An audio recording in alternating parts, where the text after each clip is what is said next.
quién soy, sino quién me creo que soy. O mirándolo para afuera, porque esto tiene mucho que ver también con los demás, cuando miramos a los demás, y es algo que habitualmente decimos, incluso en discusiones picantes, digo, ¿quién te crees que sos? O sea, o sea, lo podemos preguntar de manera elegante, che, vos cómo te autopercibís, cómo pensás que sos, quién pensás que sos, y lo podemos encarar diciendo, pero vos quién te crees que sos, ¿no? Entonces, un poco empezando por nosotros, ¿no? El programa se llama Autopercibido, así que creo que el tema es pertinente. Y como siempre arrancamos un poquito con el tema de algunos ejemplos animales, ¿no? Suponiendo que los animales se crean, porque lo de creerse es algo que tiene que ver con una expectativa generada por uno mismo y en la mayoría de los casos con respecto a sí mismo, ¿no? Entonces, en este caso, uno se podría preguntar, ¿quién se cree que es la calandria que pesa, no sé cuánto, 40 gramos, exageremos, para correr a un carancho que pesa 20 veces más y picotearle la cabeza en vuelo porque el bicho aparentemente amenazó su área, su nido, básicamente su territorio? Entonces, ¿quién se cree la calandria o quién se cree que es un perrito, un cusquito, que lo vemos por ahí, tipo un caniche toy saliendo histérico, corriendo a un pitbull, a un rottweiler o a un gran danés, siendo que en la mayoría de los casos la naturaleza parece darles cierta sabiduría a los bichos de mayor tamaño que lo miran como si fuese una mosquita dando vuelta y no pasa nada, aunque a veces sí pasa. Entonces ahí es donde están los errores de cálculo, los errores de apreciación.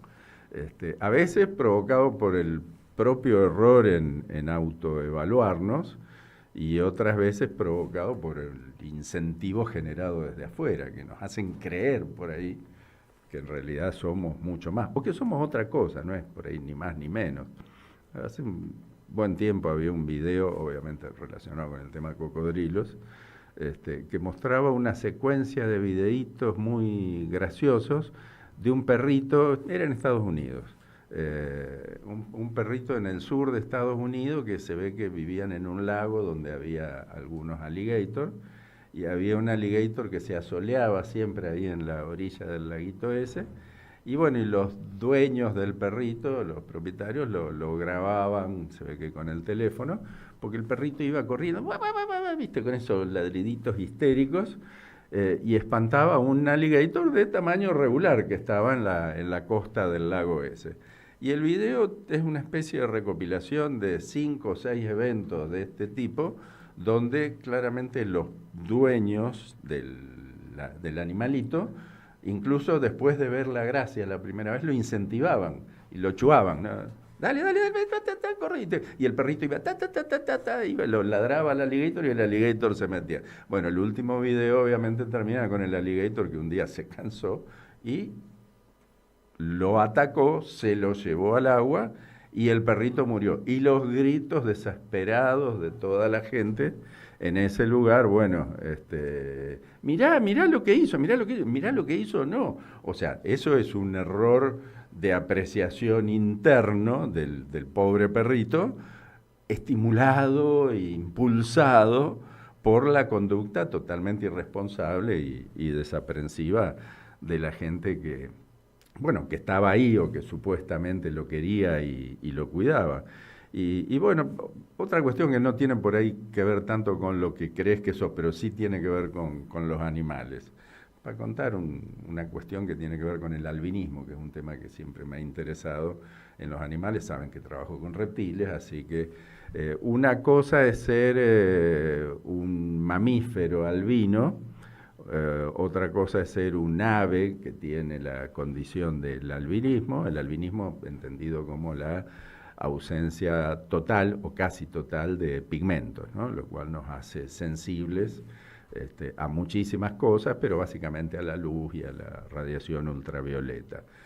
O sea, si sos un animal de hábitos nocturnos o tenés capacidad para entender esa condición, como sería el caso de los seres humanos, vas a evitar exponerte para no ser afectado por las cosas que vos sabés que te van a hacer daño. Pero el problema es cuando la situación del albinismo se da en los reptiles que instintiva y atávicamente están, obviamente, como seteados para exponerse al sol para obtener la temperatura. O sea, son ectotermos y la temperatura la obtienen obviamente del sol. Por eso es que no existen registros, alguno dirá que se vio alguna vez, pero no existen registros comprobados de reptiles albinos en la naturaleza.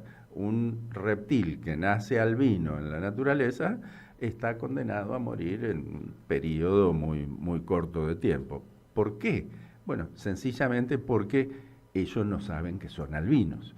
O sea, ellos lo único que saben instintiva y atávicamente es que tienen que ponerse al sol para obtener la temperatura. Entonces, en ese tipo de cuestiones es donde encontramos que este tipo de animales en la naturaleza no aparecen de ninguna manera. Pero si lo vamos a entrar a racionalizar desde el lado humano, y tenemos un montón de ejemplos de historias, gente, personajes, algunos de leyenda y otros reales, que en determinadas situaciones se han creído mucho más que lo que en realidad eran y lograron resultados increíbles que hoy forman parte de la historia. Bueno, David y Goliat es una de las historias que seguramente no ocurrió exactamente de la manera que se ha transmitido, pero sí clarísimamente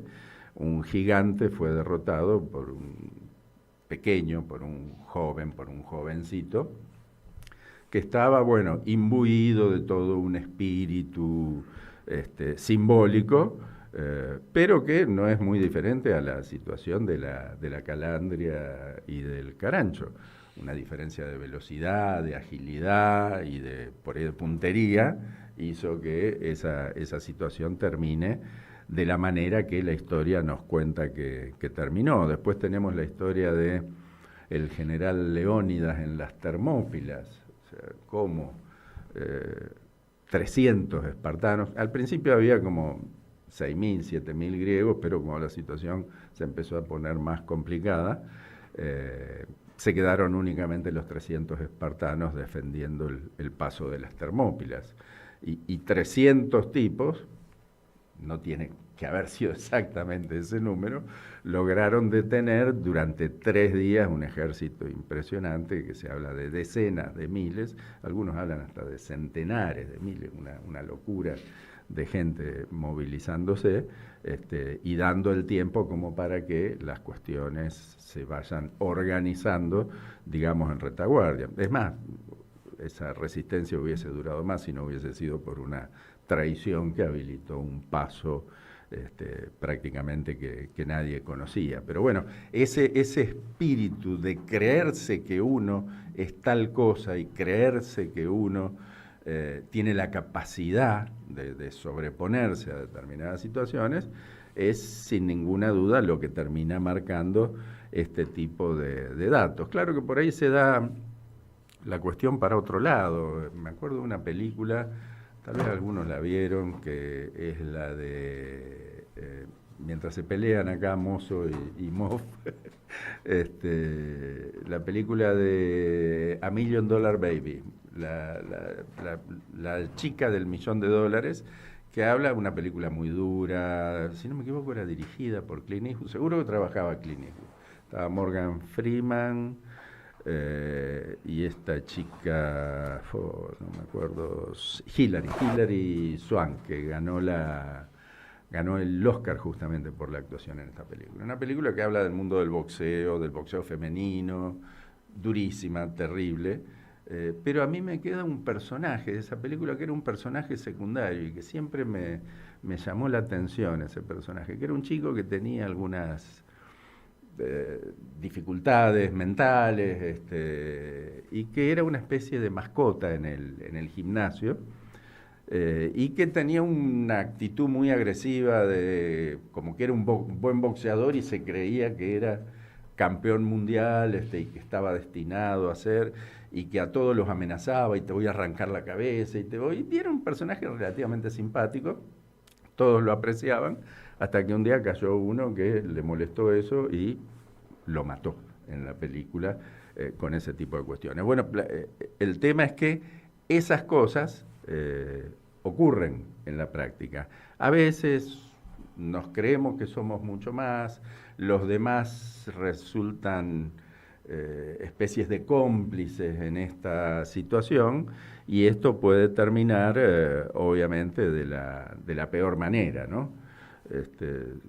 Siendo una cuestión menos dramática y por ahí más jocosa, me acuerdo de The Big Bang Theory, la sitcom americana. A mí me resultaba muy divertida, y del personaje de Sheldon, un personaje con trastornos obsesivos compulsivos, pero muy inteligente, un físico trabajando en la teoría de cuerdas, y que él siempre diciendo que él iba a ganar el premio Nobel, y siempre enfocándose en que por su capacidad, su conocimiento, él estaba obviamente predestinado a ganar el premio Nobel, independientemente de que en la serie era un físico excelente, nunca estuvo ni cerca de ganar el Nobel. Y esto nos habla también de que a veces creernos que somos tanto, o que somos tan importantes, o que nos merecemos tanta atención, por ahí nos termina poniendo del lado del ridículo.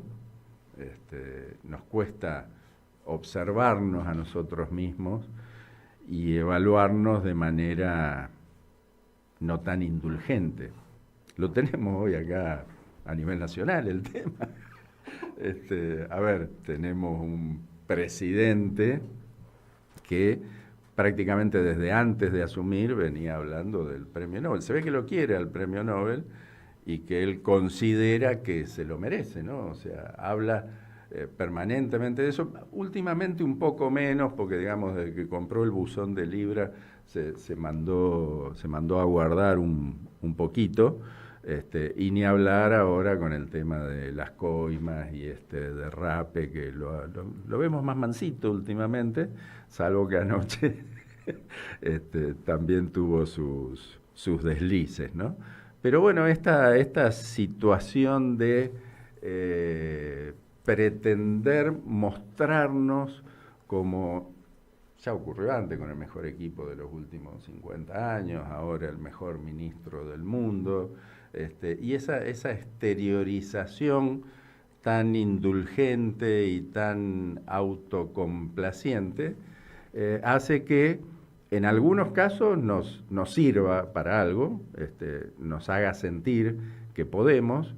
Se habla de la visualización en términos deportivos, ¿no?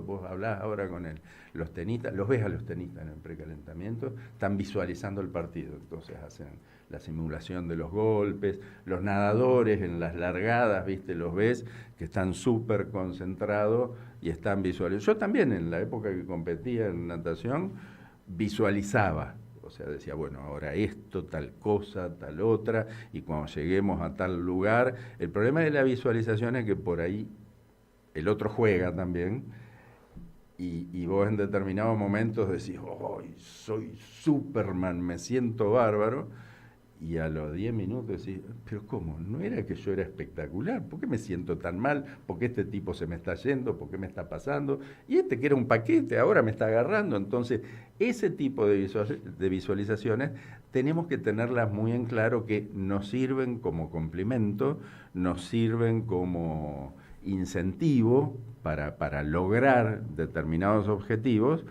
pero tampoco tenemos que creérnosla tan estrictamente. Está muy claro que lo que por ahí más nos ayuda en este tipo de cuestiones, yo le digo la visualización extracorpórea.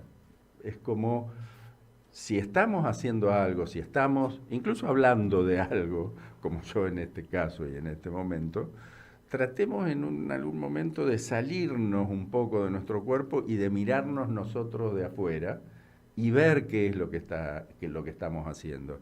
Y en todo caso ver si nos gusta, si nos parece bien, y nos vamos a encontrar muchas veces con que hay un montón de cosas que decir, no, esto estuvo bien, fíjate que... Y otras cosas que decir, por favor, ¿cómo puedo haber hecho eso? ¿Cómo puedo haber dicho eso? Pero un detalle que creo que es muy importante, la visualización extracorpórea, esta de la que hablo, creo que tiene que ser extracorpórea con respecto a nosotros, o sea, somos nosotros los que tenemos que salir de nuestro cuerpo para mirarnos. En todo caso, cuando la visualización extracorpórea proviene de los demás, y ahí tenemos que tener un poco la mente más fría para decir, cuando vienen y te dicen, esto que hiciste es espectacular, esto está bárbaro, o como le dicen a nuestro presidente, ayer algunos muchachitos ahí, es un rockstar, es un rockstar. Bueno, rockstar, no te la creas, porque no es así. Tenés que entender que esas cosas no son así. Y para nosotros, exactamente la misma situación. Qué sé yo, en este momento están las pruebas de clasificación, seguramente está Colapinto ahí dando vueltas. ¿Cómo se visualiza Colapinto? ¿Cómo se percibe? Porque Verstappen estoy seguro que se visualiza y dice, soy Verstappen. Y es Verstappen, porque es un gran piloto y bueno, y tiene máquina. Colapinto, ¿qué dice? ¿Soy Colapinto o soy Verstappen? Está claro que no lo es, entonces enfoquémonos y analicémonos desde el lado de la realidad, tratando de obtener lo mejor de nosotros mismos, siendo absolutamente críticos, perdonándonos algunas cosas, pero no siendo tan autoindulgente como estamos viendo en muchísimos casos hoy a nivel mundial, no estoy hablando solamente de nuestro país.